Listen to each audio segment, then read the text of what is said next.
V záverečnom videu, kde sa venujeme rozdielu medzi present perfect simple a continuous v testových situáciách, sa pozrieme na Joshov príbeh. Josh býva v novom byte 3 mesiace. Pozor, treba si všimnúť for 3 months now, teda je tam zdôraznené práve to trvanie. Has been living in his new flat for 3 months. Je to trvanie, aktivita stále pokračuje, preto present perfect continuous. And he, všimneme si already, znamená už, teda už all of his neighbors angry, teda už naštval všetkých svojich susedov. Has already made all of his neighbors angry, teda už sa mu to podarilo.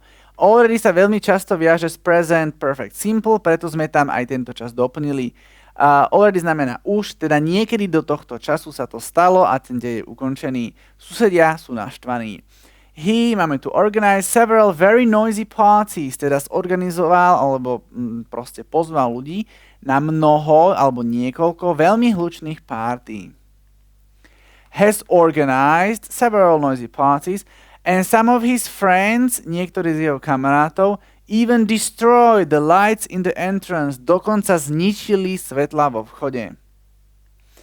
Have even destroyed, dokonca ich zničili, nevieme presne kedy, preto je tam present perfect simple a nie je tam zdôraznené žiadne trvanie a nemáme dôvod tam dávať continuous.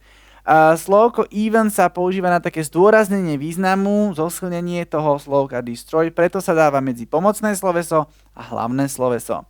Dej pokračuje ďalej. However, ale, avšak, teda pozor, ide nejaký kontrast.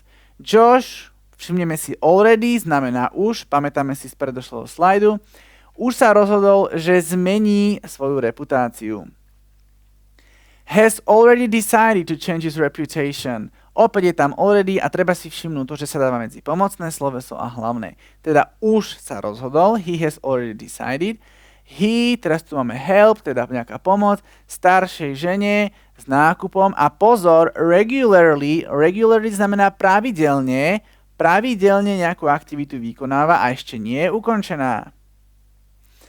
He has been helping an old woman with her shopping regularly, teda pravidelne jej pomáha. Ten deň trvá ďalej, nie je ukončený, preto sme tam dali present perfect continuous, lebo je tu táto príslovka. Teda pravidelne jej pomáha and he not do anything bad for some time either. Teda nejaký čas už nespravil nič zlého, teda nevyviedol žiadnu hlúposť. Hasn't done anything bad for some time either. Either, alebo v britskej angličtine either, ak by ste chceli, znamená v podstate ani, že teda jednak pomáha tej pani a ani nič zlé nevykonal, nespravil. Hasn't done preto, lebo máme tu for some time a nič zlého nespravil, teda keďže sa to nestalo, musím tam použiť present perfect simple. V závere príbehu living here is a bit difficult, teda bývanie na tomto mieste je pre neho náročnejšie, because Josh, a pozor, všimneme si never, nikdy, príslovka, teda on nikdy nebýval v jednej budove spolu so staršími ľuďmi. Has never lived in one building with elderly people, teda nikdy so staršími ľuďmi nežil, nikdy predtým, neviem kedy konkrétne, preto je tam present perfect simple.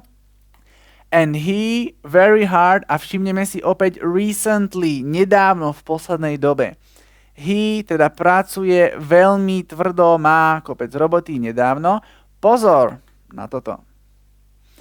Has been working very hard recently, čiže v poslednej dobe má veľa roboty až do súčasného momentu, preto je tam present perfect continuous. And therefore, a teda z toho vyplýva, he have any time to realize what problems, teda v podstate pretože pracuje tak usilovne, alebo je taký zahataný prácou, tak z toho vyplýva, že nemal čas uvedomiť si.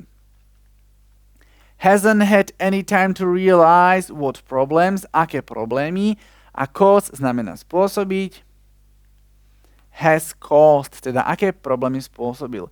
Pozor ešte tu na, prečo sme sem dali hasn't had, teda zápor, napriek tomu, že v zátvorke sa nenachádza not.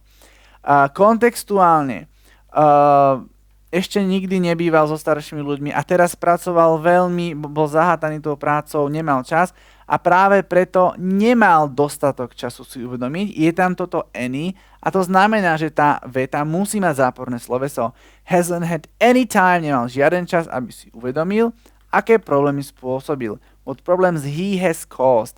Keby sem doplníme he has been causing, znamenalo by to, že tie problémy ešte stále spôsobuje, avšak už skôr v texte bolo vyjadrené, že zmenil sa, he has decided to change, už aj pomáha staršej pani a práve preto tu najlepšie použiť present perfect simple, teda what problems he has caused. Úloha pre vás, opäť smart testy a poriadne precvičiť.